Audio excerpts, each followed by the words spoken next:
Buenas tardes.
Lo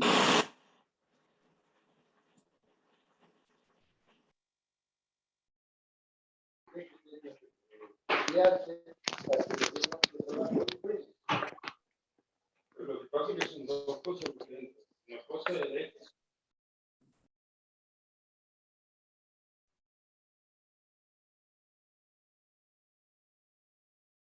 Buenas, ¿cómo están?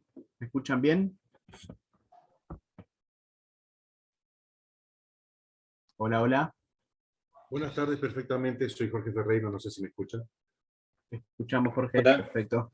Hola, hola. Hola. Bueno, y sigue llegando un poquito de gente, ya vamos a ir largando. Buenas tardes. Buenas tardes, ¿cómo andan?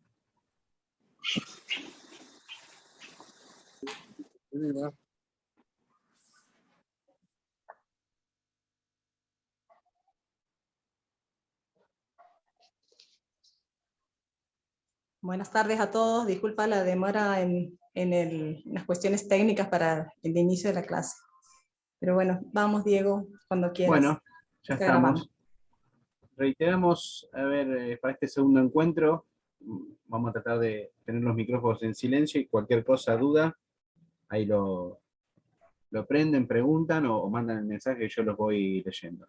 Es más que nada para que no haya, no se superpongan los sonidos. Bueno, vamos a ver un par de ejemplos más de obras. Ya les comento, la próxima clase va a venir un colega, Octavio Roca, que me prometió que venía a mostrar también algunas obras de él. Así que vamos a contar con su presencia. Es un arquitecto con unos 30 años de experiencia en la construcción de viviendas de madera.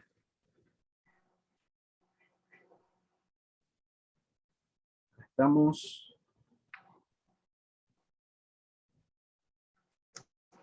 Vamos a poner pantalla completa. Bueno, y vamos a alargar con un par de ejemplos.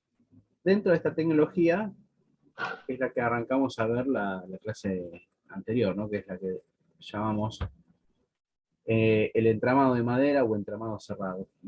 ¿Por qué uno se mete en esta tecnología? Bueno, básicamente porque, o sea, ¿por qué hacemos más hincapié en esta, no? Porque las otras no valgan, sino básicamente porque esta es la que desde hace unos años es considerada por la Secretaría de Vivienda como una tecnología tradicional, ¿no? El otro día justo me preguntaban en un chat de un grupo de WhatsApp, no, porque alguno tenía que construir en la ciudad de Buenos Aires, pero que está la resolución. Como es una resolución, esto no, vuelvo a recalcar, no tiene un peso de ley, no es que vos estás obligado a cumplirlo, es un antecedente sumamente importante, pero en su carácter de federal que tiene el país, cada jurisdicción decide si la toma como válida o no, con lo cual uno no la puede tomar como, bueno, que con esto te aprueban en cualquier lugar. En muchos lugares sí, y en muchos lugares tenés todavía muchas restricciones, ¿no? Así que un poquito aclarado eso. Hola, buenas tardes, ahí siguen llegando. Vamos a hablar entonces. Y les quiero mostrar un par de experiencias que tuvimos hace unos años. Había una empresa de Corrientes que estaba con ciertas intenciones de hacer vivienda prefabricada y nos encargó como una especie de trabajo de investigación, presentar unos proyectos y demás, y desarrollamos lo que en ese momento llamamos el sistema cúbico, porque todo el sistema está modulado en lo que podríamos decir un cubo cuya medida era la medida de dos fenólicos. Esto es decir, 244 por 244, con lo cual hicimos una serie de análisis y de propuestas, desde cómo vamos a suponer iban a entrar en el camión hasta cómo se iban a articular las distintas piezas, con el concepto de tratar de trabajar con una única medida de bastidor para todo, ¿no? Para lo que es pisos, muros y techos. Ahí había algunos, a ver, recuerden silenciar los micrófonos.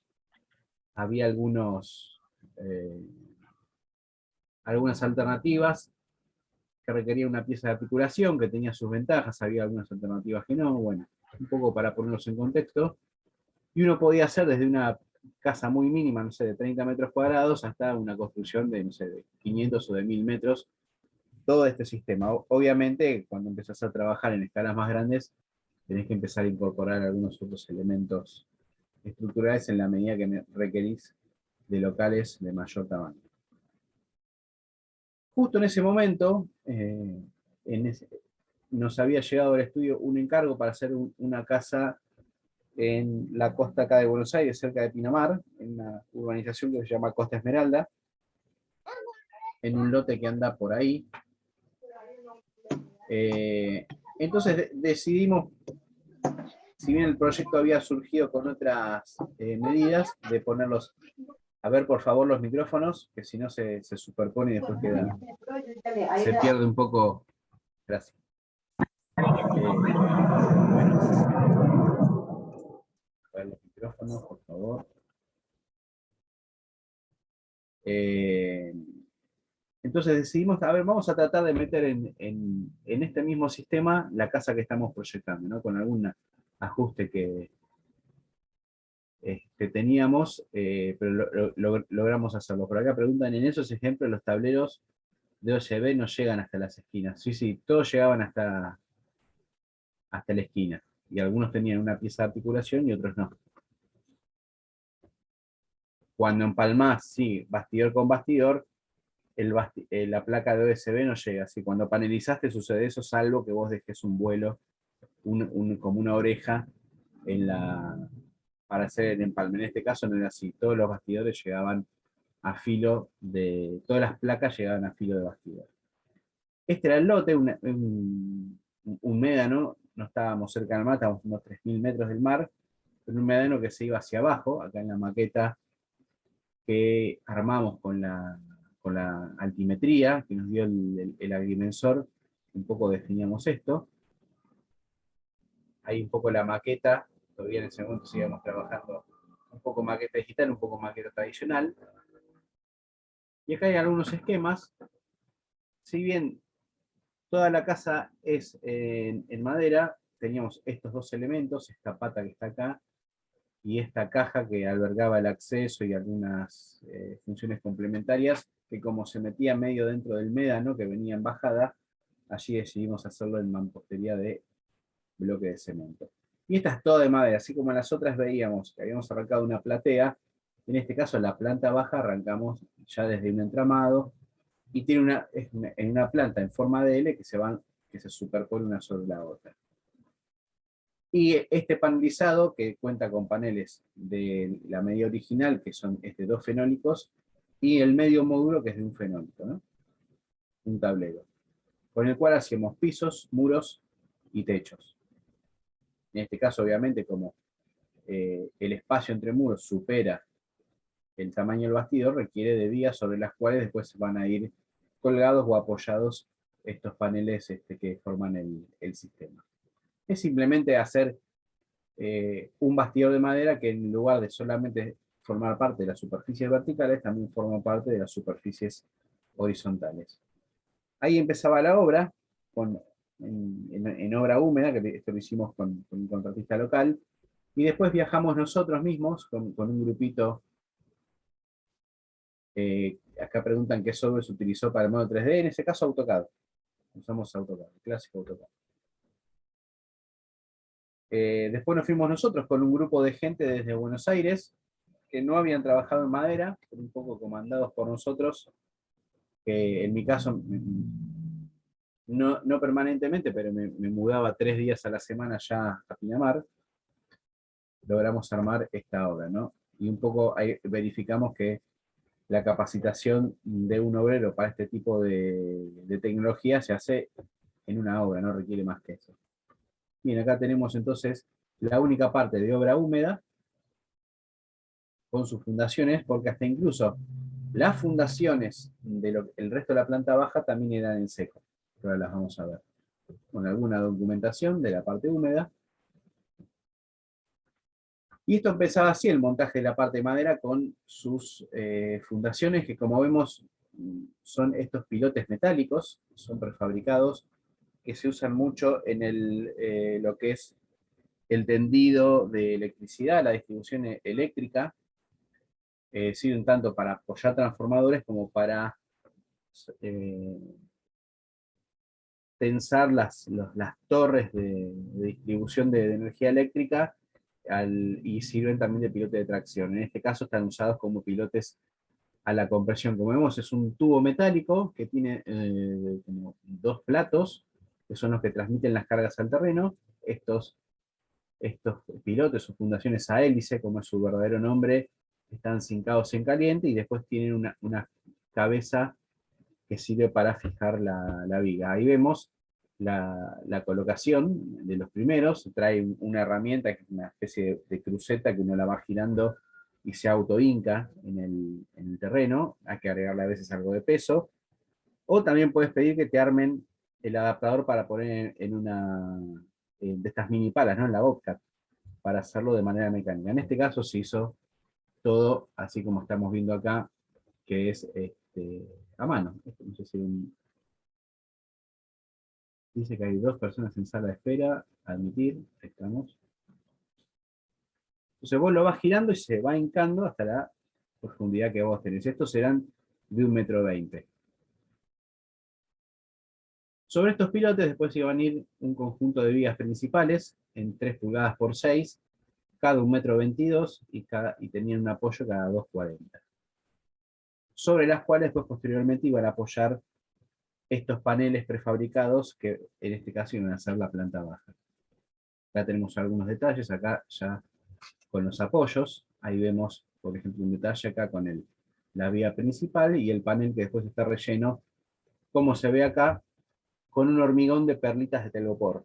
O sea, un hormigón muy muy liviano que nos servía para dar algo de rigidez a los efectos que posteriormente toda esta superficie, como era una casa de veraneo y los propietarios decían, no quiero llegar y si tengo que limpiar muy fácil. Se puso un piso de porcelanato y esto servía para darle un poco más de restarle, digamos, flexibilidad al sistema. Y por otra parte, como este piso está elevado, no, es como si fuese una superficie en contacto con el exterior, requiere de aislación térmica. Y este contrapiso, que tiene algo así como 300 kilos por metro cúbico, o sea, es un contrapiso súper liviano, hacía las veces de aislación térmica. Por ahí preguntan por qué los ladrillos no están trabados, los bloques de cemento, porque adentro llevaban unos refuerzos de hormigón y por estética quedaron sin trabar. O sea, lleva una serie de encadenados adentro, va llenando cada tanto un hueco que te arma como una columna, entonces no hacía falta la traba de esos bloques. Obviamente todo lo que estamos viendo acá es pino y pino impregnado, porque va a estar no en contacto con intemperie, pero en una exposición que lo puede hacer susceptible al ataque de hongos, sobre todo. Y ahí se empezó a armar entonces, esta es lo que sería el piso interno, y estas vigas después van a recibir unos paneles que van a ser las veces de deck. Ahí tenemos alguna pista más cercana. Obviamente este panel ya traía su fenólico colocado, que es el que se ve ahí abajo, un fenólico de 18. Esta es la parte superior del pilote, cuya pieza, que es la que va a recibir la viga, tiene una rosca. En la medida que vos girás hacia un lado hacia el otro, te permite hacer una nivelación más fina.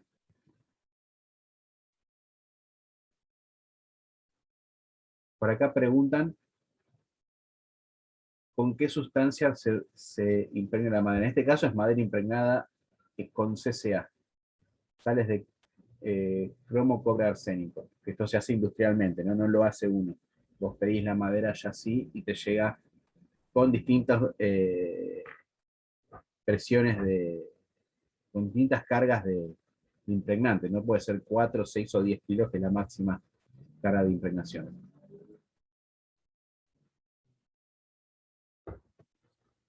Bueno, una vez que teníamos esto, llega el primer camión con paneles y algunas maderas complementarias. Vemos todos apiladitos. Estos son todos los paneles de la planta baja. Los paneles, mejor dicho, de muros. Ahí está cuando lo estábamos armando en una carpintería muy chiquita. Y esto es un poco lo que mandamos a la carpintería. Por acá preguntan si se podría usar eucaliptus también. Se podría usar también eucaliptus grandes, tiene que estar bien seco en cámara. Y, si, y para dejarlo ahí abajo, yo además le daría, porque el eucaliptus no se suele impregnar, le daría, aunque sea una pasada con algún preservante fungicida, insecticida. Estos son los planos, ¿no?, que van al taller de armado, tienen todos la misma medida, salvo el que es medio módulo, incluso los aventanamientos tratan de ocupar una cantidad exacta de espacios entre parantes, y en este caso es completa, en algunos casos por ahí son dos parantes, o sea, se saca uno y tenés, por ejemplo, una puerta. A ver, muestro esto para mostrar algunas experiencias, voy a contar algunas cosas que después no volvimos a hacer porque no nos quedamos satisfechos. Son cosas que hemos ido probando, ¿no?, y aprendiendo con el tiempo. Incluso los paneles, para tratar de que vayan con la mayor cantidad de cosas ahora, tenían puestas también las cajas de electricidad, que después solamente en obra lo que hicimos fue vincularlas con los caños. Acá vemos un poco un plano mayor como ven, es una carpintería de barrio. Esto también para sacarse otro mito, que requerís una fábrica de viviendas. Si hay una fábrica, mejor, pero si se pueden hacer en pequeños talleres en un montón de lugares, sin requerir ninguna tecnología demasiado sofisticada.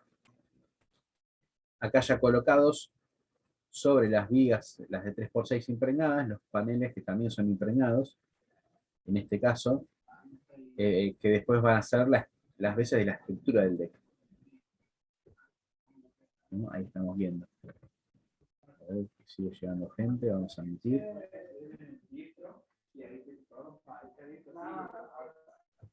Ahí tenemos, acá estamos colocando la solera de implante.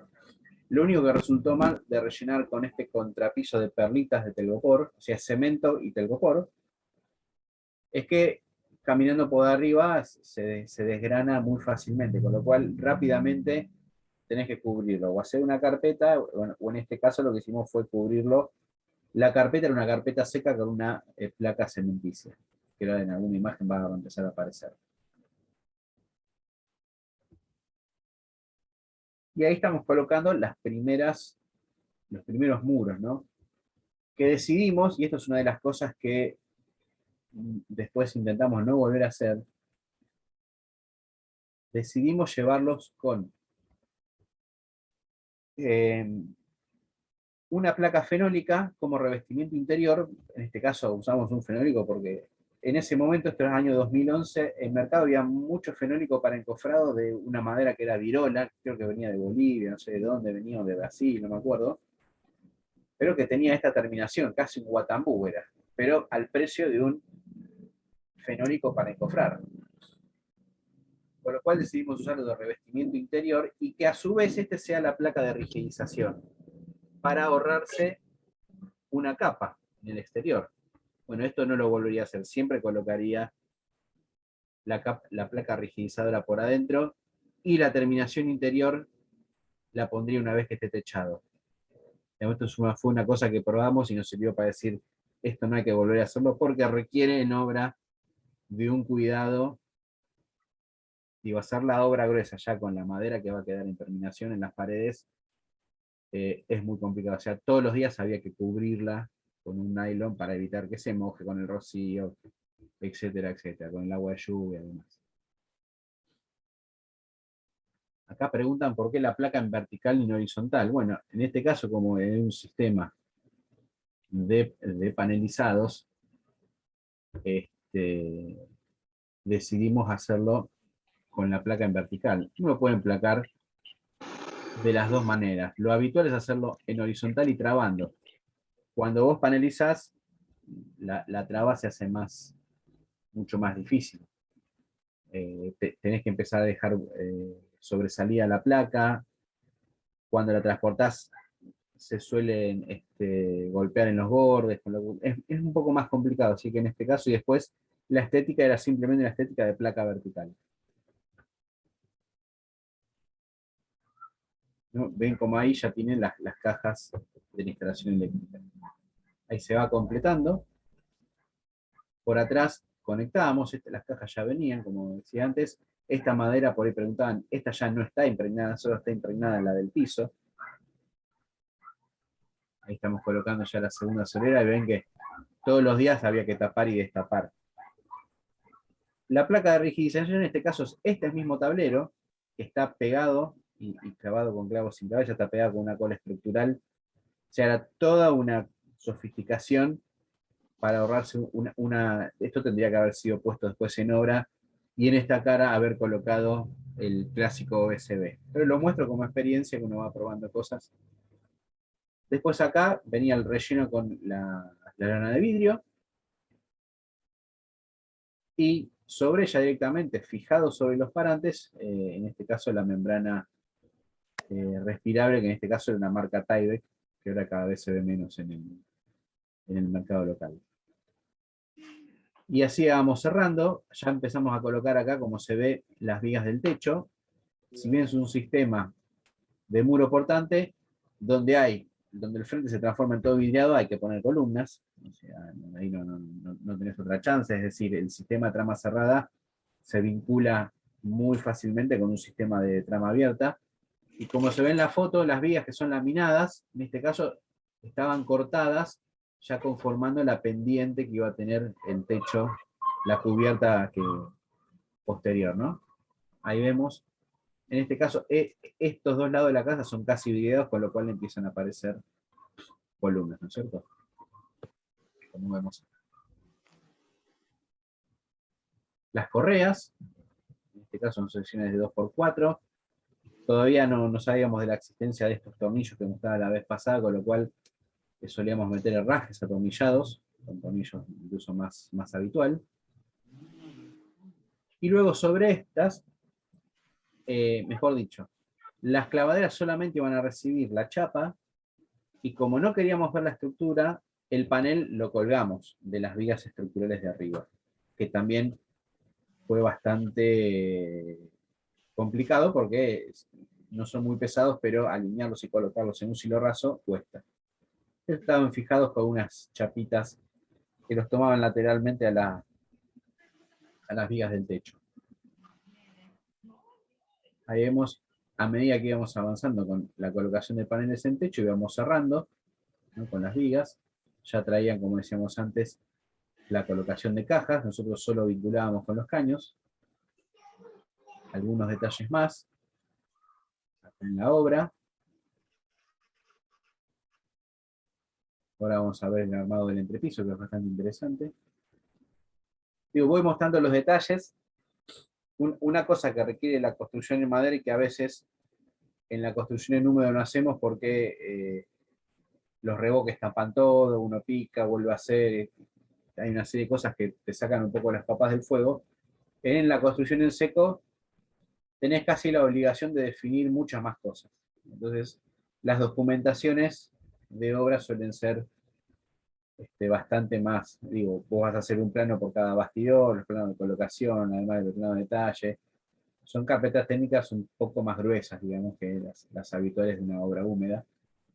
Bueno, acá tenemos ya cerrado y con las aberturas colocadas, ventanas de aluminio anodizado. Esto es lo que les decía, acá después sobre los paneles de piso se colocaron unas placas de cemento, y después se pegó arriba un porcelanato con un adhesivo, un Claucol, un Weber. A ver, esperen que voy a ver las preguntas. Ahí dice, no me queda claro la trama abierta y cerrada. Cuando aparece un muro, como veíamos esto, con las costillas muy próximas, eso le llamamos trama cerrada. Cuando la casa en uno de los lados se abre porque es casi todo vidrio, todo ventana, a eso le llamamos, es una trama abierta o una estructura de columna viga, ¿no? Un poco para diferenciar. El fibrocemento ahí, si no recuerdo mal, 10 milímetros tenía, por acá preguntan también. ¿Se pueden poner los tirantes sobre la estructura de madera sin columnas? Y no. Cuando vos tenés todo un ángulo completo, en algún lugar tenés que tener un punto de apoyo, salvo que armes todo voladizo. para esta casa no tenía sentido, ¿no? Armar una estructura demasiado pesada para evitar colocar columnas, ¿no? O sea, las vigas del techo, si no hay paredes, las tenés que apoyar en algún lugar. Y esto se suele hacer con columnas y vigas.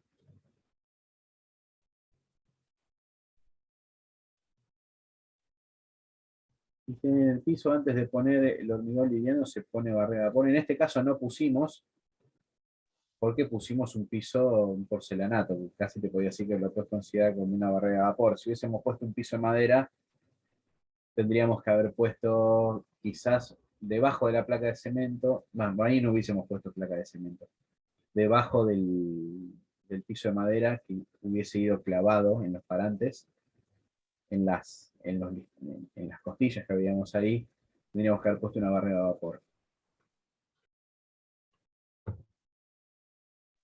Bien, algunos encuentran más. Esta solución también se replicó en la planta alta, ¿verdad? Fíjense, acá cuando vemos que dice detalle 3, que ahora lo vamos a ver un poco más en las fotos, hay algunos paneles de piso que tienen una altura mayor, en vez de 4 pulgadas, tienen 8. ¿Por qué? Porque justo en este sector va a pisar lo que sería el baño de la planta alta y hicimos las veces como de una losa baja, ¿no es cierto? O sea, o haces un escalón hacia arriba, porque vos necesitas pasar los conductos, o haces una bajada de losa. Esto de alguna manera se trabajó de ese modo. Acá tenemos las primeras 2 vigas que colocamos, ya el módulo planta baja estaba, digamos, estructuralmente cerrado. Estas dos, todo laminado encolado de pino con cola para uso exterior, ojo, si las vigas van a tener intemperie, tiene que tener cola para uso externo. Acá las uniones a la mampostería, que en este caso tenía una columna oculta, ¿no? de hormigón, está fijado con 4 brocas químicas al hormigón y después con esta plegada, creo que era algo así de 3,5 milímetros, 4.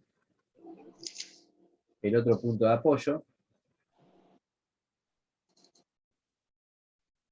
Sobre estas 2 vigas que apoyan sobre el muro, acá este es el único raje que se hizo a medida, que iba a recibir una viga de 9,50 metros de luz, de largo mejor, la luz era menor, porque tenía un voladizo de 2,5 metros, es el único raje que hicimos a medida. El resto son todos herrajes estándar, que son estos que se ven acá, ¿no? Las vigas en general tratamos de poner los herrajes abajo y subirlas ya lista para colocar. La viga, no, esta viga que vamos a ver ahora cómo se coloca, apoya en este punto, en este herraje, y apoya en este punto de acá. Si querés, bueno, sí, es como una especie de esquinero en estos mini bastidores que están en este sector.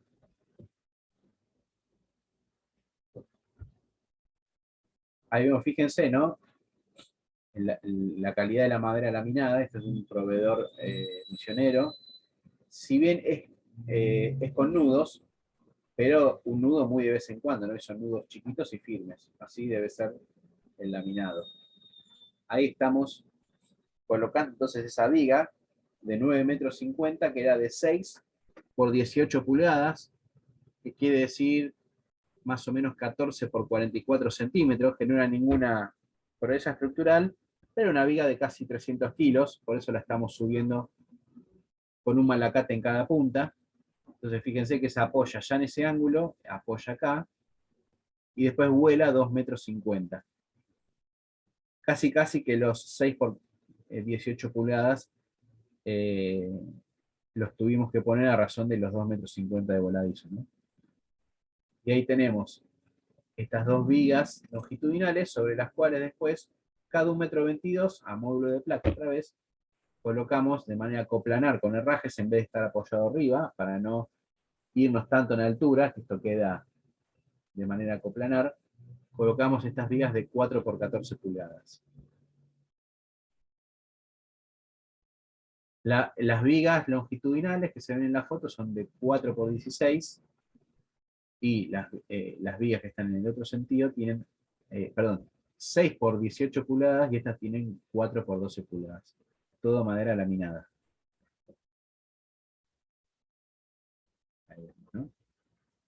Después, todos estos herrajes son herrajes estándar que conseguís en los comercios del rubro, ¿no? Bien, ahí se puede ver voladizo. Esta viga entonces va desde esta punta hasta acá, y acá, como tenemos apoyo, y empalme desde acá hasta acá está la otra viga. Ahí llegaban todos los paneles de la planta alta, pisos, muros y techos. En estos dos camiones llegó todo el panelizado de la casa, son dos camiones cortos, ¿no? Uno de 6 y uno de 7 metros, y en un tercer camión llegaron las maderas y los revestimientos. Ahí tenemos, como les decía antes, fíjense que están todos los paneles de 2 pulgadas y aparecen estos dos que tienen 8 pulgadas.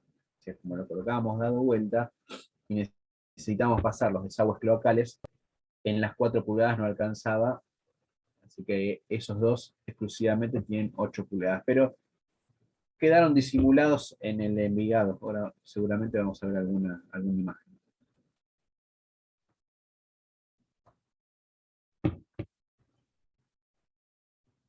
Ahí vemos, ¿no? Acá está uno de los paneles de mayor espesor. Fíjense que acá las vigas son un poquito más bajas para tomar esa diferencia. Entonces, como el corte de diferencia de nivel se da justo en una viga, prácticamente visualmente, salvo que te pongas muy debajo a verlo en detalle, no se ve. Después esto, hicimos lo mismo que la solución en planta baja, lo llenamos con un contrapiso de perlitas de hormigón con perlitas de telgopor, de poliestireno expandido. A ver, por favor, los micrófonos. Vamos, Dori.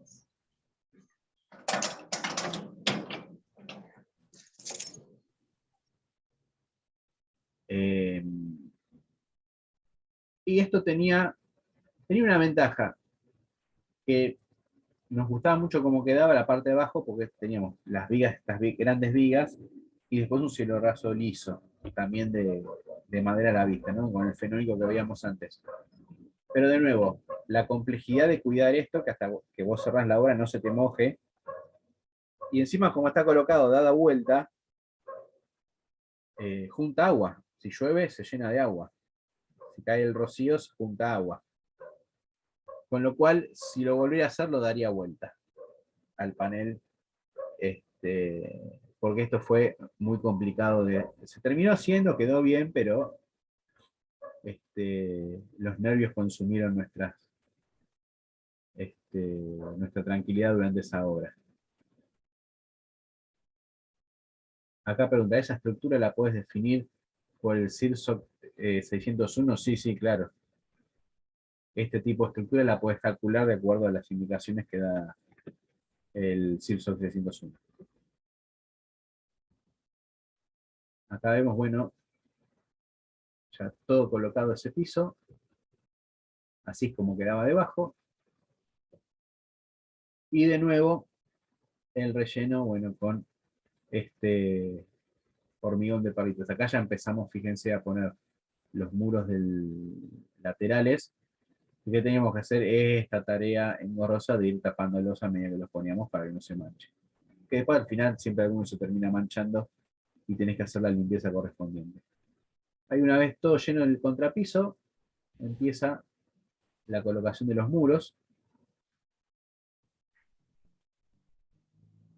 Otra cosa que tiene en contra hacer esto, que probamos esta vez, y la casa quedó bien, pero les comento las cosas que no volvería a hacer, es, supongamos, cuando vos la placa está de afuera y la envolvés, rápidamente generás un lugar cerrado, ¿no?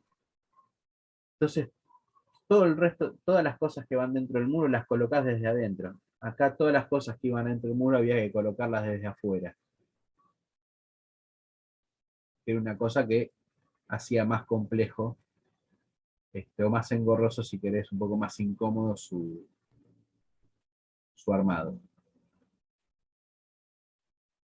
Ahí seguimos entonces con... A ver, sigue llegando gente, admitir.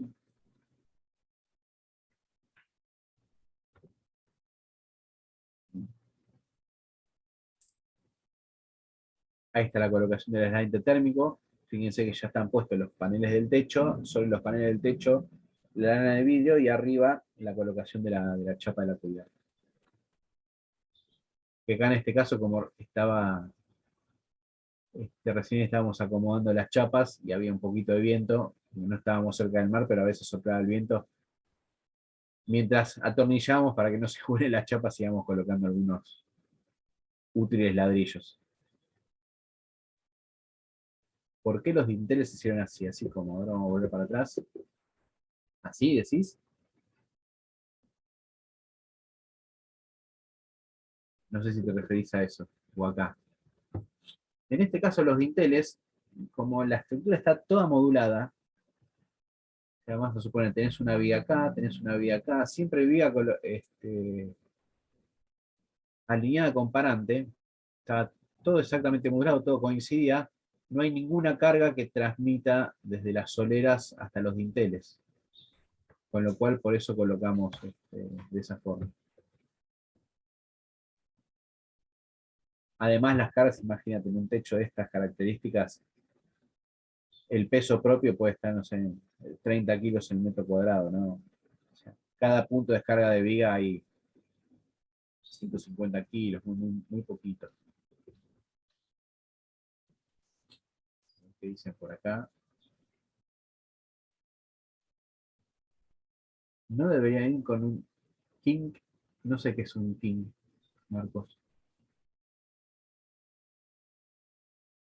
Por ahí preguntan los pilotes helicoidales dónde se consiguen. Mirá, acá hay una en el oeste, en Ituzaingó, en Buenos Aires, porque por ahí había alguien en Ituzaingó Corrientes.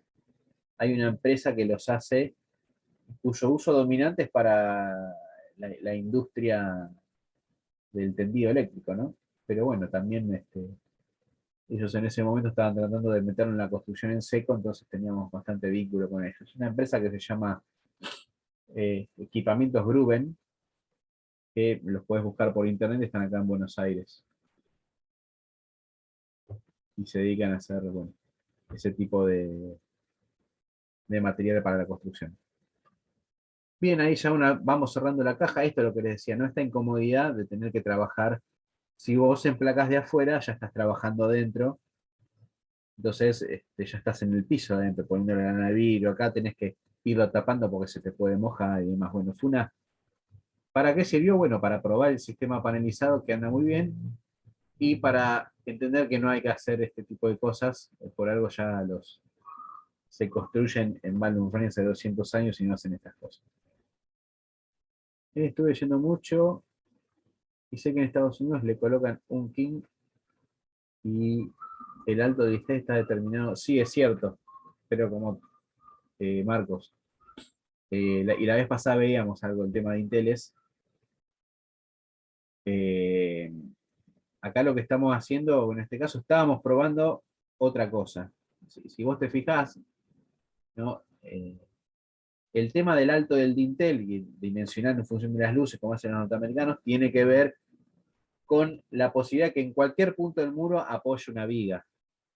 O sea, da lo mismo. Vos fíjate que acá las vigas están cada 1,20 m y siempre llegan, ¿no?, a un lugar que tiene apoyo. Está acá, está acá. Entonces, en este caso, se decidió hacerlo así, pero en la obra que veíamos la vez anterior, los dinteles estaban hechos de manera, si querés, más tradicional.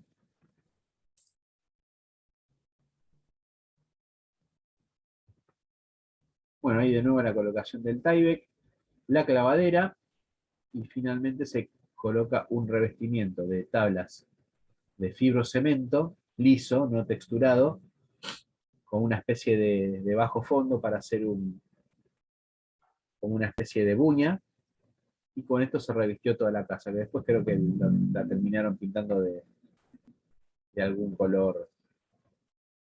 Ahí se ven en esa tonalidad porque había llovido, estaban un poco mojados. Ahí, como ven, tienen colocado un listón de abajo para poder alinearlos, y se van colocando unos al lado del otro con una pequeña buña entre placa y placa. Y después todo lo que es el forrado de vanos, de aberturas, está hecho también con la misma placa, ¿no? Ahí vemos cómo vamos cerrando el revestimiento. Y acá ya estamos medio con la casa casi terminada, ¿no? Después el tanque de agua va a tener un revestimiento también con tablas similares a esto. Abajo era el espacio de guardado de autos, acá abajo entraban 2 vehículos, luego vos llegabas desde la calle con una rampa, te metías acá abajo y ingresabas por este bloque, este cuerpo de bloque de hormigón, ¿no? A la casa. En donde acá tenías la escalera para ir arriba o te ibas para la sala de estar. Esto terminó quedando así, ¿no? Después de haber hecho alguna lavada de cara, porque obviamente que pasó, se mojaron las placas y se mancharon. Por ahí quedó alguna manchita. Pero así terminó quedando el interior. Bueno, acá están puestos algunos artefactos provisorios, ¿no? Está casi con un mueble de cocina medio provisorio, etc. Esta es la planta alta, todavía le falta el pintado de las puertas acá, pero bueno, ya estamos viendo cómo va quedando. La escalera. Acá, bueno, tratamos de respetar la mayor cantidad de árboles posibles. Alguno que otro hubo que sacar porque, como se veían las fotos iniciales, era casi un bosquecito.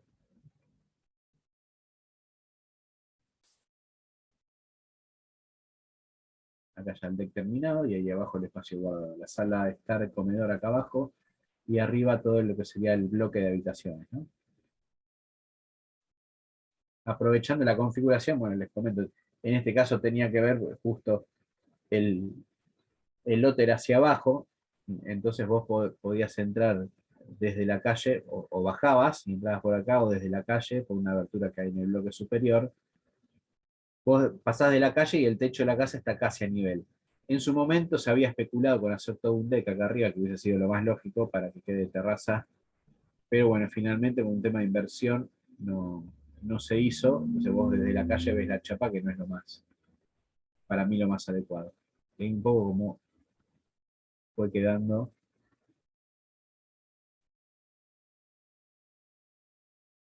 esta construcción de esta casa de verano. Ahora vamos a ver un poquito las preguntas.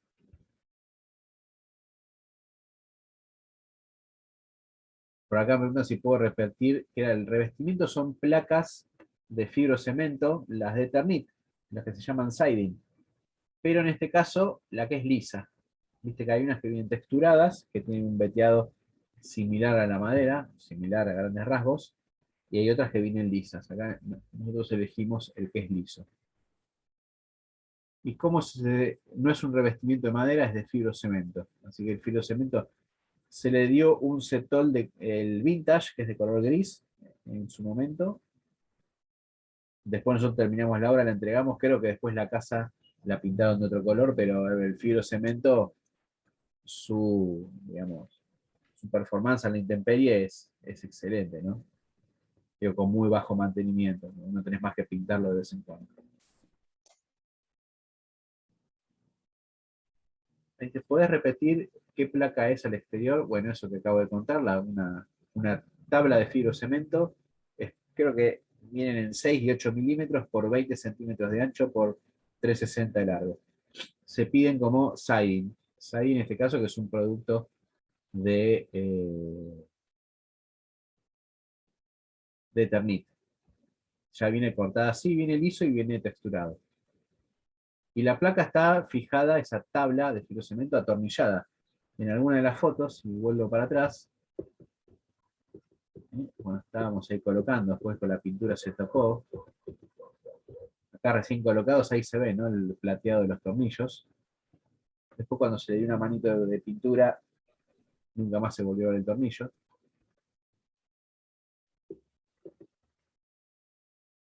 Y acá preguntan si las maderas de los muros son tratadas. No, en este caso, salvo la madera del piso de la planta baja, que sí está tratada, el resto no. Yo me estoy yendo para el otro lado.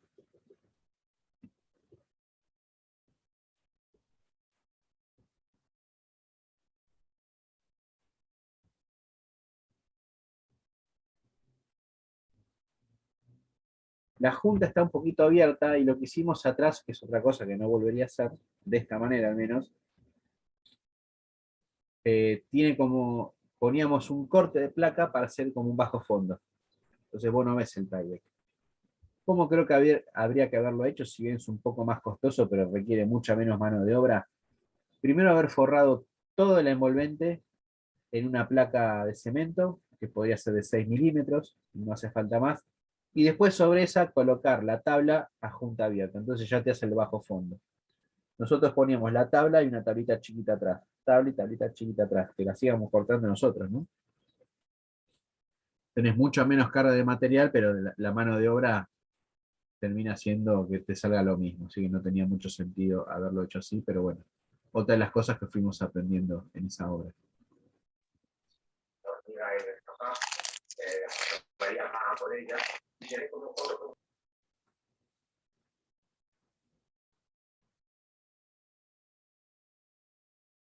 No sé por acá qué quiere decir, veo que no está en modo escalonado.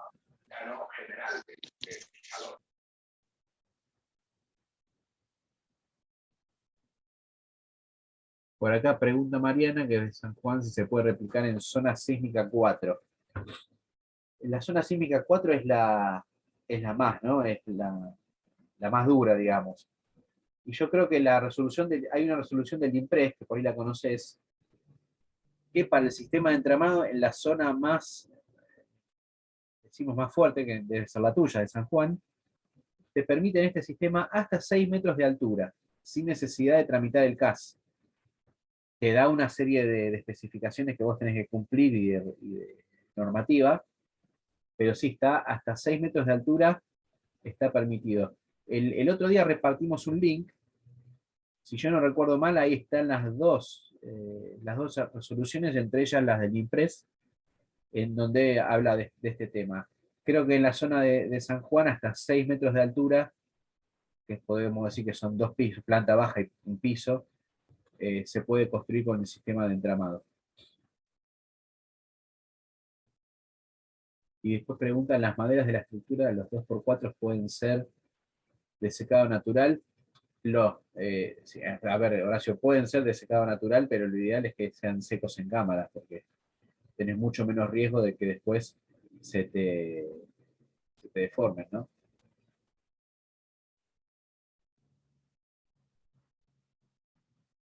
Sí, no, a ver, el CAT, por acá preguntan si la estructura cumple con el CAT 601, si no es necesario tramitar el CAT. Una cosa no tiene nada que ver con la otra. El CAT puede ser que te lo pidan, si bien ya está la resolución que dice que no requiere más CAT y que es un sistema tradicional, el país tiene, no sé, algo así como 3.000 municipios. Y a vos puede ser que en el lugar donde te toca trabajar te dicen, sí, nosotros no adherimos a esa resolución y te pueden pedir el CAT, independientemente del CIRSOC, que es el manual de cálculo. La pregunta, si hubiese puesto el OSB en el exterior, ¿te hubieses evitado el bajo fondo? No, no, tenés que hacer el bajo fondo igual porque si no te queda el OSB a la intemperie. Bueno, alguna foto más de esta. Como para ir cerrando esta obra.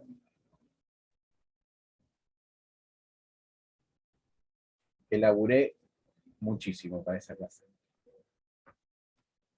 Bueno, estas nos tocaron hacer. Acá en ese momento yo estaba trabajando con el arquitecto Barroso, que falleció hace unos poquitos años. Y el encargo era hacer 3 viviendas para alquiler muy chiquitas, y los clientes eran el hijo de Barroso y su socio, que habían comprado entre los dos un lotecito en Uruguay La Pedrera. Entonces armamos este pequeño proyectito con estas casas que tienen algo así como 35 o 40 metros cuadrados en 2 niveles. Y que dijimos, volvamos a usar el sistema cúbico, o sea, el del panel de 244 por 244. Es decir, cada cubo de estos mide en planta 488 por 488 y de alto 488. Esto se hizo toda el diseño y la ingeniería acá en Buenos Aires, y después la construimos allá, un poco de la mano de un arquitecto, Rodrigo, no recuerdo el apellido, que había hecho un curso con nosotros en su momento y bueno, le venía bien para poner en práctica lo que había aprendido.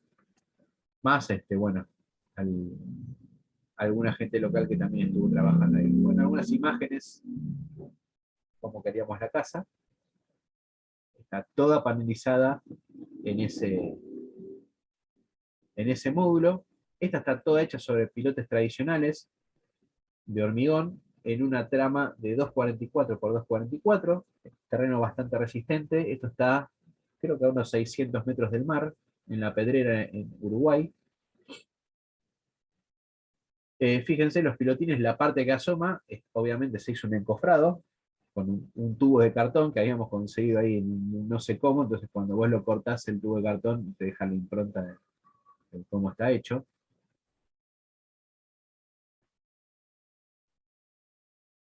Y ahí ya tiene colocada la varilla de anclaje sobre la cual después va a ir anclado todo el piso de esta casa. Ahí está el primer panel, que es de 244 por 244, pero en este caso, como la luz es mayor, es de secciones de 2x6, con el fenólico que es de Eucalyptus grandis arriba. Ahí tenemos un detalle. Y como se fijó, acá le hicimos una ranura para que pudiera,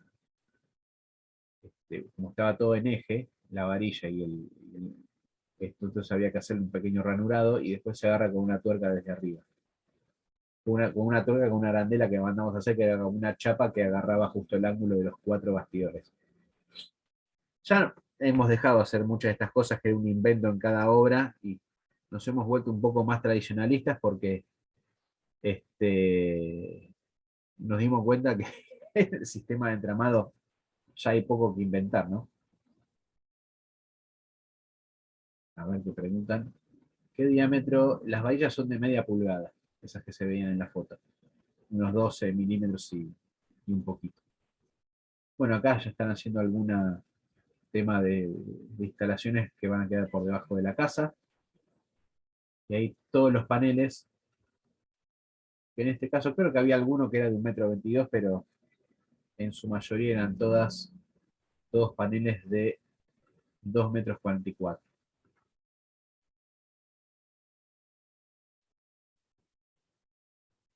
En 6 pulgadas los de piso, en 4 pulgadas los de las paredes. Ahí vemos cómo estaban. Las casas estaban desfasadas porque el terreno tenía el frente era medio en diagonal también, la línea municipal, con lo cual iba siguiendo un poco ese desfase. Ahí tenemos, ¿no? Los 4 bastidores de 2,44 m cada uno, que hacía las plantas de estas 3 pequeñas viviendas. Ahí está, hija, presta atención, hija. En este caso, en vez de OSB, porque en la zona allá en La Pedrera no conseguíamos OSB, se usó el contrachapado fenólico.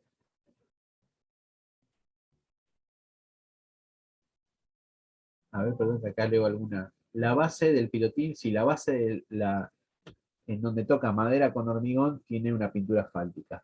Y después se preguntan si toda la estructura de vigas de este panel en el piso y en el techo eran de piso, entre piso y techo de 2x6. Y todos los muros, como se ve acá, 2x4. Fíjense otra cosa, que la lógica también de este sistema era que las aberturas estaban moduladas de acuerdo a los espacios entre parantes. Es decir, en este caso, el ancho de la abertura es de 2 parantes, o sea, cortás un parante. Acá sacás un parante completo y haces la puerta, ¿no? Acá está toda completa Está un poquito visto desde arriba, acá todavía falta colocar la segunda solera, como se iba armando. Esto es una salita de estar, por acá está la cocina y acá está el baño que está en planta baja. Y sobre esta parte está el entrepiso, y esto queda, vamos a ver en alguna foto que queda dando la altura. Y acá usamos todo fenólico, como placa de rigidización que afuera no se ve. Mi socio la quería dejar afuera de la vista y tanto el hijo como su socio le dijeron, no, vamos a revestirla por afuera, que fue un acierto porque quedó muy bien. Y sí quedó a la vista del lado interior. A ver, voy compartiendo algunas preguntas. Dice, un entrepiso con apoyo de 4 metros. No, el apoyo es 2 metros 40, no 4 metros. 2 metros 40. En este caso siempre tiene un apoyo a 2 metros 40. Por ahí pregunta Darío. Después preguntan si es mejor rigidizar con OSB. No. Como placa rigidizadora pueden ser cualquiera de los dos productos.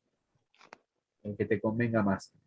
Para piso, que la placa del piso, además de permitirte pisar, es una placa rigidizadora también de la superficie horizontal.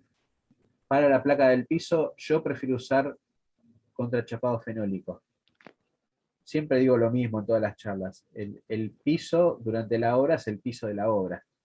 Y ahí pones escaleras, andamios, se caen los martillos. El viernes se cae el asado de la gaseosa. Y el fenólico para todo ese maltrato es mucho menos exigente que el OSB. Se puede usar también, pero para los pisos yo prefiero el fenólico. Después de lo que es techo y pared puede ser fenólico o UOSB. Es lo mismo.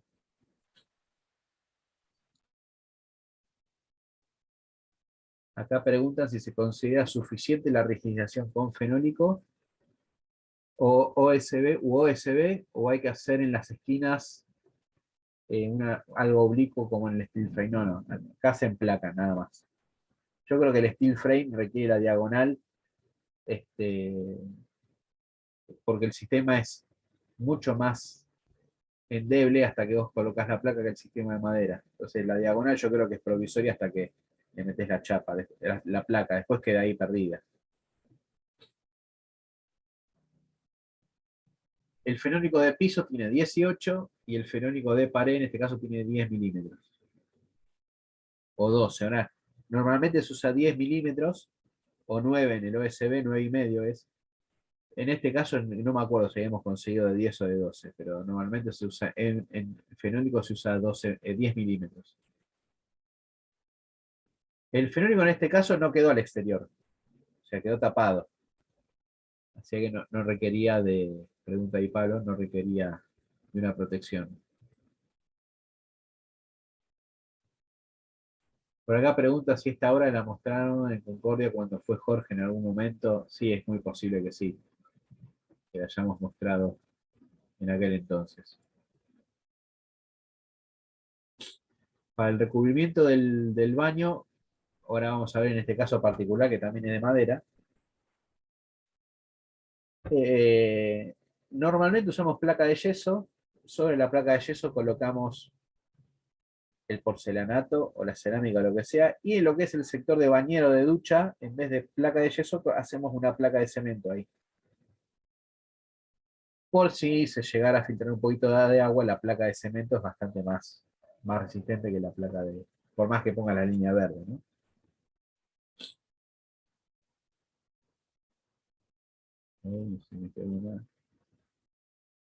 Si el fenólico hubiese quedado expuesto, le hubiésemos, bueno, requiere un mantenimiento como cualquier madera a la intemperie. O sea, lo tenés que pintar periódicamente, con algo, con un lasuro, con una pintura. Ahí se están poniendo, como ven, los cuatro paneles. En este caso, acá esto ya es el techo. Acá va a llevar, vamos adentro, una única columna que va por acá, que es la que sostiene este punto. Bueno, un poco de afuera, como va quedando, la conformación, las aberturas, que tenían como su lógica, ¿no? Como siempre era espacio entre parantes, que da una modulación bastante interesante. Acá está, si te fijas, acá hay una viga, y esta columna tiene un pequeño apeo acá. No, perdón, esta columna va a estar media alineada acá. Todavía no está colocada. Este es el parante que está provisorio. Y hay una columna que va a tener este punto. Como vemos, esto tiene 2,44 y apoya de este punto a este punto con 2x6, ¿no? Y acá tiene una viga que termina el cierre de esta parte. Ahí está la columna definitiva. En este punto apoyan los 4 bastidores, ¿no? Estos tenían un herraje interno que los vinculaba. Afuera, después, sobre el fenólico, se colocó un ruberoid. No solemos usar ruberoid, pero es lo que habíamos conseguido en el 2011 ahí en la Pedrera. No sé hoy cómo estará, pero no es una ciudad muy pequeñita. En el verano se pone bastante movida, pero el resto del año es una ciudad muy tranquila, con lo cual por ahí no conseguíamos todos los materiales. De hecho, si se fijan, el revestimiento, ya mirá qué diseño, ¿no? Tiene tablas de 3 medidas. En realidad porque en la cantidad que necesitábamos, nos conseguían en 3 medidas. O sea, para completar toda esa superficie, tuvimos que comprar tablas de 2, de 3 y de 4 pulgadas. Y después fue un poco el armado que hicimos ahí para hacer una combinatoria que nos permitiera estas cosas que a veces tenía Barroso de que el revestimiento arranque en tabla entera en la abertura y termine en la otra punta en tabla entera, ya sea una tabla chiquita o una tabla ancha. Y ahí quedamos. Se hizo muy a pulmón también esta casa, ¿no? Fíjense que acá hay un andamio tubular y acá, a falta de andamio tubular, se hizo un andamio con tablas.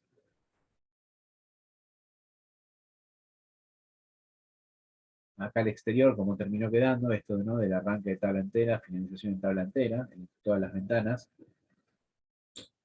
Tiene una pendiente el techo que desemboca en esta canaleta, que queda del lado de atrás, no se ve. Muy poquita pendiente, pero tiene una pendiente. Hay algunas imágenes más.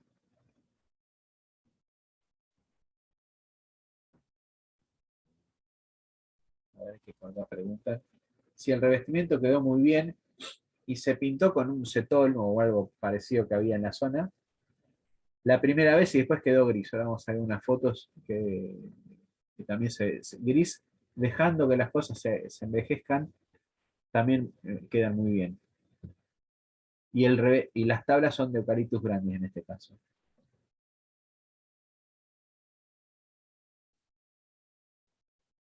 No entiendo la pregunta, Ramón. Veo que para el entrepiso no tiene columnas en el apoyo, ¿no? Porque abajo apoyan una viga y la columna era para tener los 4 puntos de los 4 paneles del techo.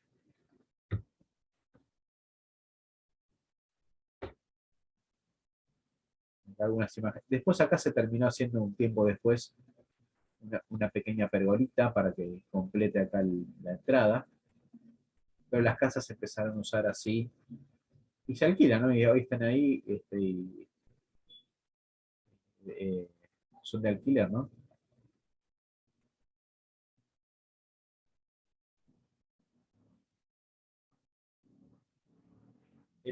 La zona junta abierta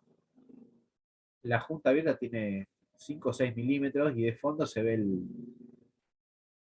el Ruberoy, que quedó allí de fondo y ahora pasa que la profundidad es tanta que es casi imposible que le llegue el sol o el agua de lluvia, ¿no?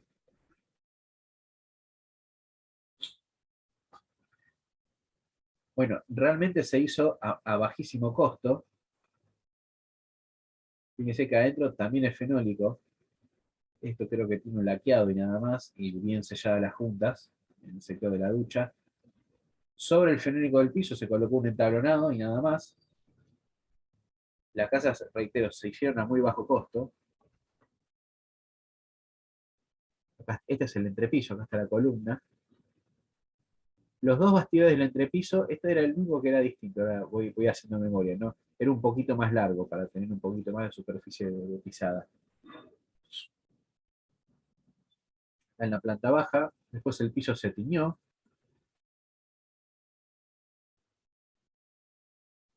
Y quedó una cosa entre rústica y, si querés, sofisticada. Ahí fíjense que el baño es todo madera. Pregunta por acá.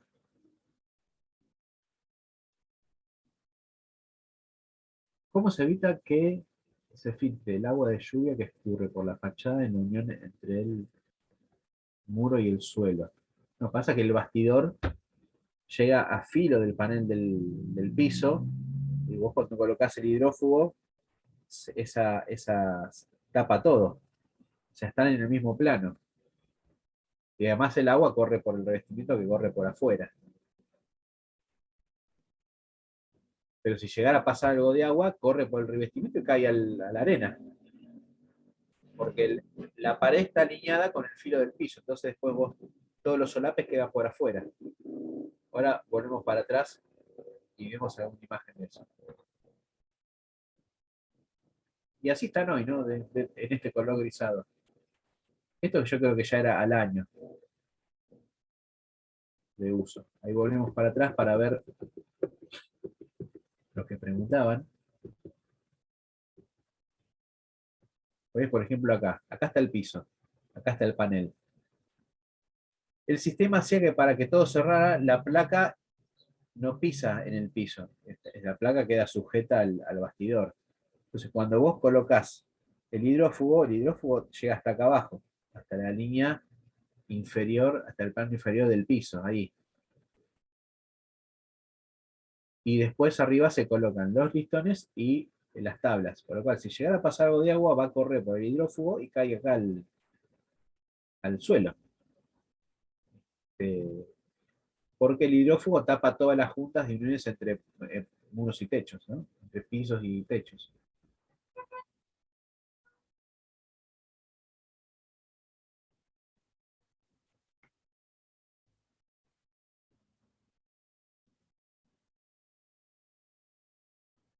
Fíjate acá, para terminar de aclarar, ves que acá ya no ves más la unión entre muro y piso. El hidrófugo es como si seas la cerecita completa, ¿no? De punta a punta tapando todas las juntas.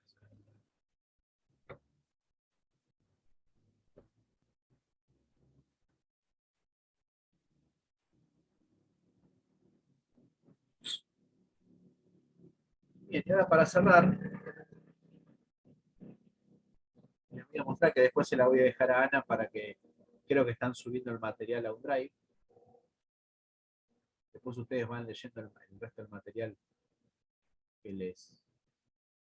Uy, se me abrió acá no sé qué cosa.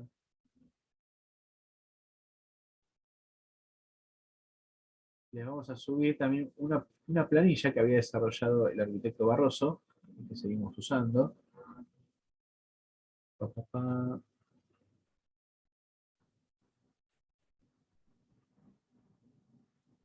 Es una Excel operable para hacer cálculos de entrepiso de manera muy sencilla.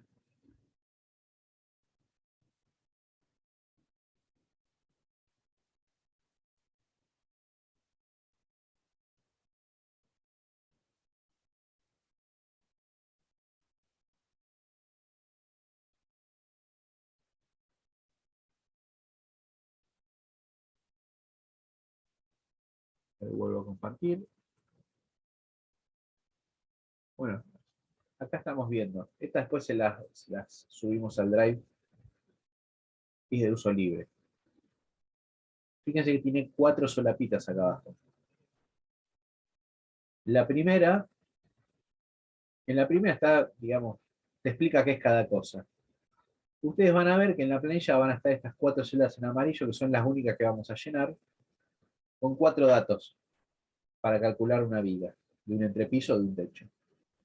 La luz de la viga, la luz es la distancia entre los apoyos, la luz colocada en centímetros.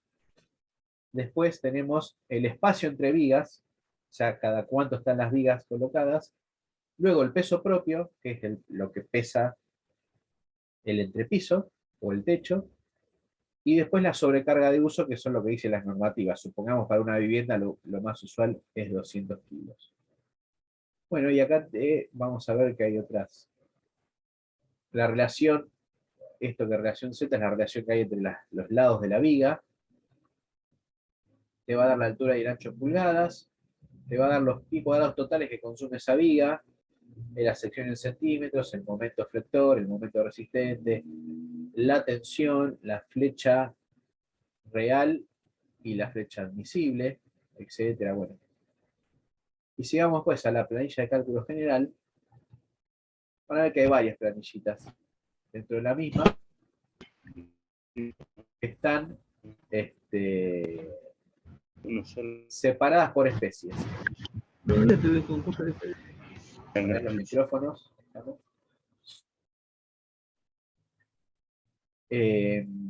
Supongamos esta que dice módulo de elasticidad 100.000 kilos por centímetro cuadrado, estamos hablando por ahí de un pino paraná o de un Eucalyptus grandis. Esta de 60.000 puede ser un álamo, la de 80.000 son los clásicos pinos, el Heliotis y el Taeda, y después ya las que están arriba de 100.000 son maderas duras. Yo completo solamente la primera. Supongamos lo siguiente, que tengo una viga de 3,50 metros, o sea, coloco 350. El espacio entre vigas, supongamos que es de 60 centímetros, 0,6. Este lo coloco en metros. Peso propio. Estas andan alrededor de los 300 kilos, supongamos. 30 kilos, perdón. Y después la sobrecarga, que es de 200. Ya está, no tengo que hacer más nada. Esto que está en verde te va a dar 10 secciones de vigas que cumplen con esta prestación, esta solicitación de luz 350, separadas cada 60 centímetros con un peso propio de 30 kilos y una sobrecarga de 200 kilos por metro cuadrado. La primera es una sección cuadrada, que es relación de lados 1 a 1, es un cuadrado, y la última, la décima, es una viga que tiene una relación de lados de 1 de base por 5 veces y media la altura. Cuando vemos acá el consumo de madera para cada una de estas vigas, obviamente la cuadrada, como tiene poca inercia, es muy ineficiente. Supongamos que consume 34 pi cuadrados, contra la más esbelta que consume 15. Después acá lo que tenés que hacer es verificar la tensión. Para un pino paraná, la tensión puede estar en los 80 kilos por centímetro cuadrado. Fíjense que estas dos últimas, al ser tan esbeltas, empiezan a quedarse cortas en cuanto a la tensión admisible. Por lo cual yo tendría que usar de acá para arriba. Esto me está dando, podríamos decir, si tomo esta, es un 3×8.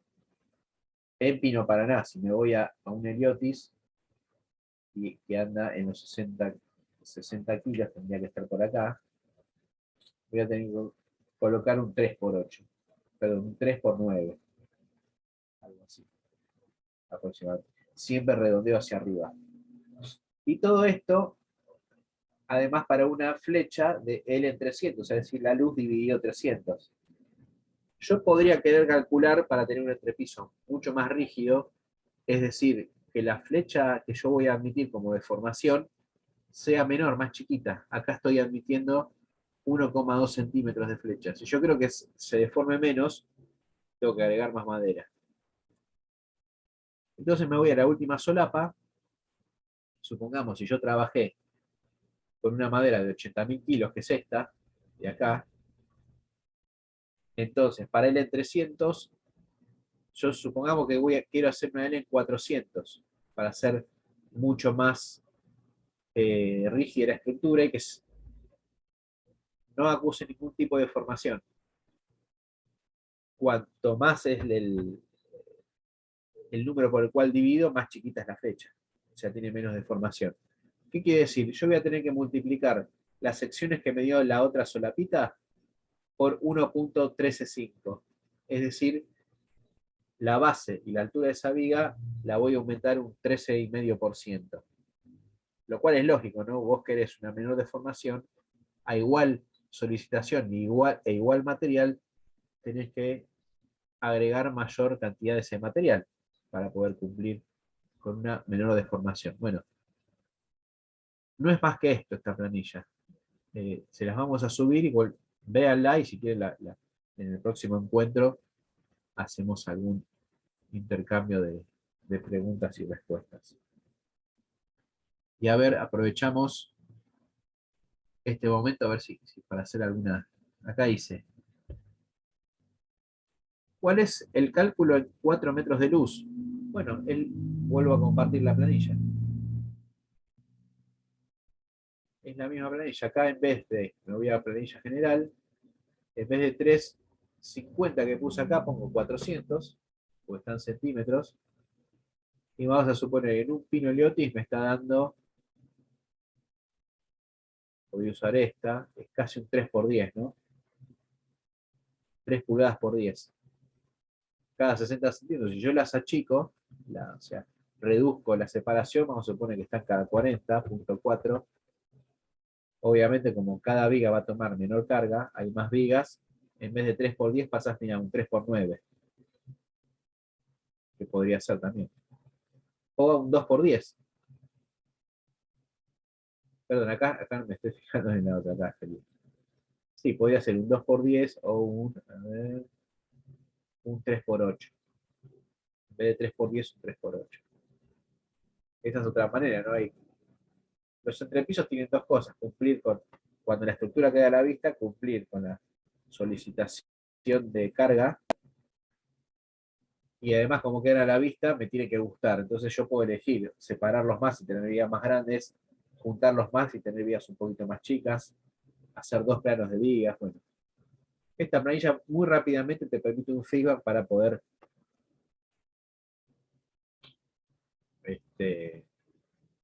un rápido dimensionamiento. La planilla la puedes utilizar, a ver, si vas a calcular una viga de 30 metros de luz, no te va a servir.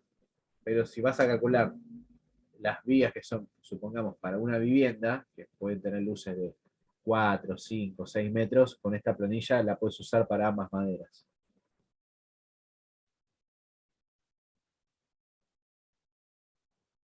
Darío dice que iba a usar un 2×6 cada 40 para 4 metros de luz. Y si usas esa medida, no se te va a caer, pero en el medio vas a tener, se te va a curvar 2,5 centímetros, 3.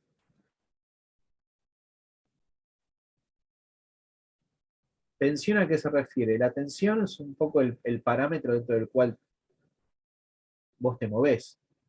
Es decir, los materiales tienen lo que llaman una tensión admisible, que es una tensión en la cual vos trabajás. Está bastante lejos de la tensión de rotura, o sea, del punto máximo en el cual el material podía romperse. Es decir, cuando vos verificás la tensión admisible, que se mide en kilos por centímetro cuadrado de material, o en otras unidades parecidas, es fuerza por superficie,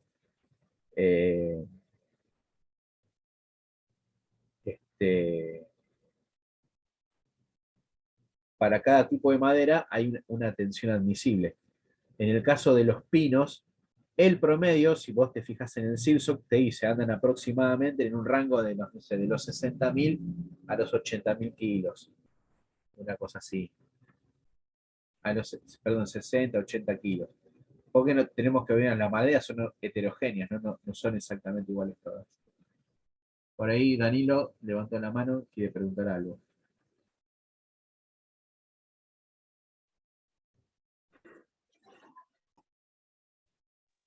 Sí, Diego, te quería preguntar sobre el módulo de elasticidad.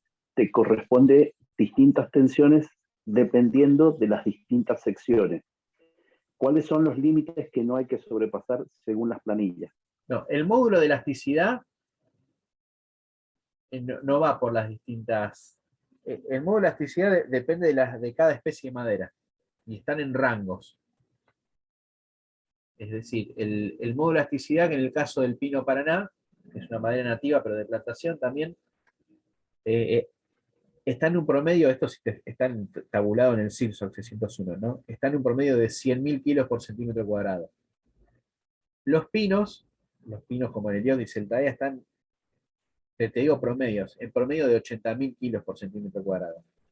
O sea, eso es fijo. Y la tensión admisible, también vos tomás un valor fijo. Se toman valores promedios porque las maderas son heterogéneas. En el caso del pino Liotis y el pino Taeda, la tensión admisible debe andar en los 60 kilos por centímetro cuadrado. Cada centímetro cuadrado, cuando multiplicas por la sección, vas a ver que te da una cantidad de kilos bastante importante. No sé si respondí la pregunta. Hola, ¿cómo están, Claro, chicos?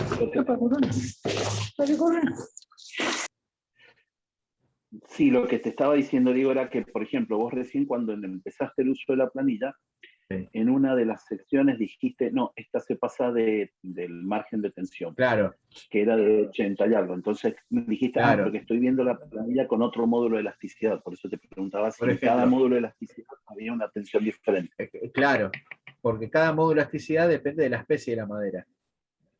Las que tienen mayor módulo de elasticidad son más resistentes, con lo cual su tensión admisible también es más elevada. Hay una tensión admisible para cada especie de madera. Yo de memoria no me acuerdo todos, obviamente. De las maderas que están habilitadas por el CIRSOC, las encontrás en el CIRSOC, te dice. En vez a mí me gusta hablar de kilo por centímetro cuadrado porque me resulta fácil la relación. Seguramente en el CIRSOC lo vas a encontrar en kilonewton tenés que hacer como el pasaje en otra. Quiere decir lo mismo, pero es como, suponete, medir el agua en litros o en galones. Para el mundo del cálculo estructural, no sé, el kilonewton, los megapascales son más habituales que los kilos por centímetro cuadrado.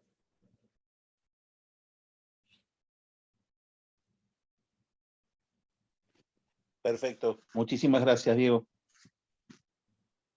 La pregunta, en lo constructivo, por ejemplo, ¿de cuántas personas será?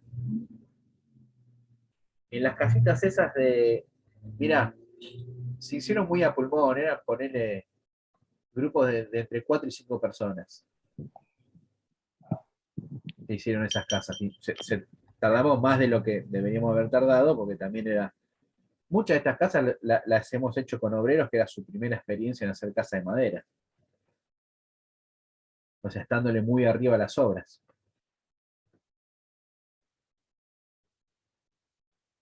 Así que bueno. Acá dice, en 5 metros puse armadura amurada a la pared y apoyo en la estructura 3x10 para el entrepiso apoyado sobre el 3x10 con el tirante. No termino de entender un poco lo que pones acá, Ramón. ¿Para qué luz pones esa viga?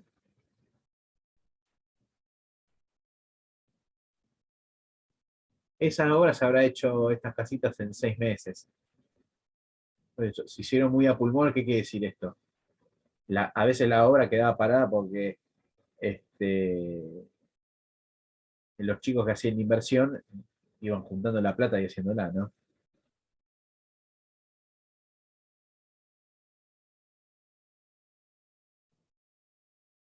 Acá dice, sí, después la que viene o la otra voy a mostrar un poquito de presupuesto. Ahí pregunta Darío, yo hago mis propias planillas Excel para presupuestar. Que no son muy complejas, ¿no? Una vez que es muy fácil sacar el consumo de madera por metro cuadrado de pared, por metro cuadrado de piso, eso es bastante sencillo. Acá preguntan, ¿la unión entre los paneles eran con tirafondos? Estos creo que tenían, sí, eran tirafondos. La unión entre los paneles.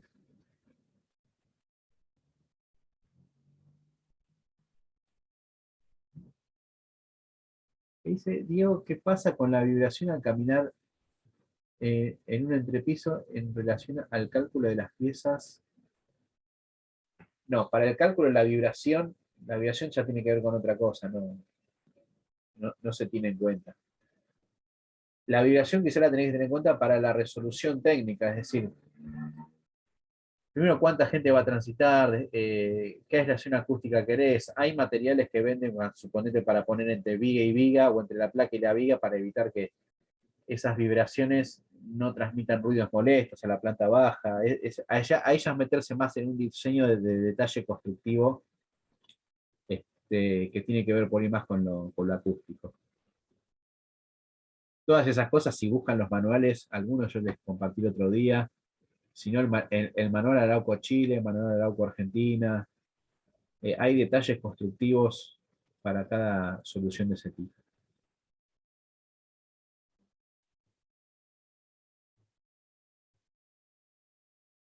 Acá preguntan, ¿hay alguna secuencia en el proceso de obra con plazos aproximados como para poder estimar los tiempos de ejecución? Sí, hay. Pasa que Por caso, la primera casa que les mostré, que tenía 150 metros cuadrados, se hizo, no recuerdo exacto, pero algo así como 100 días de obra. 100 días de días hábiles, ¿no? Esto es algo así como 6 meses. Con una cuadrilla promedio de 4 o 5 personas. Cuanta más gente, estas casas, si tenés un batallón de gente, la puedes sacar más rápido. Las de Uruguay me es más difícil mensurarlo porque te digo, es la de estas obras que una vez que estaban cerradas por afuera, bueno, se fueron haciendo de a poco. Entonces es más difícil, pero esas 3 casitas se podrían haber hecho en 4 meses, sin ningún problema. Cuando, no sé, creo que después les van a pasar el contacto del Drive, ahí ya tienen, por ahí ya lo hizo Ana, no sé si no les llegó. Ya hay varios archivos PDF y iremos subiendo más en los próximos encuentros. Así que bueno, por hoy vamos cerrando. Hace 1 hora y media que estamos hablando. Y bueno, la clase que viene va a venir este otro arquitecto, Octavio Roca, nos va a mostrar su trabajo y bueno, y veremos algunos temas más.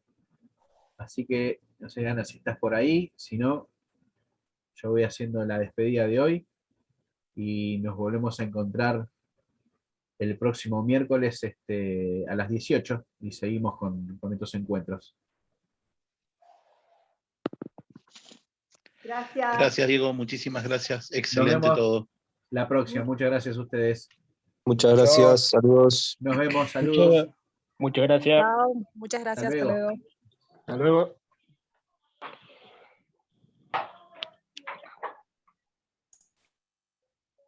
Hasta luego.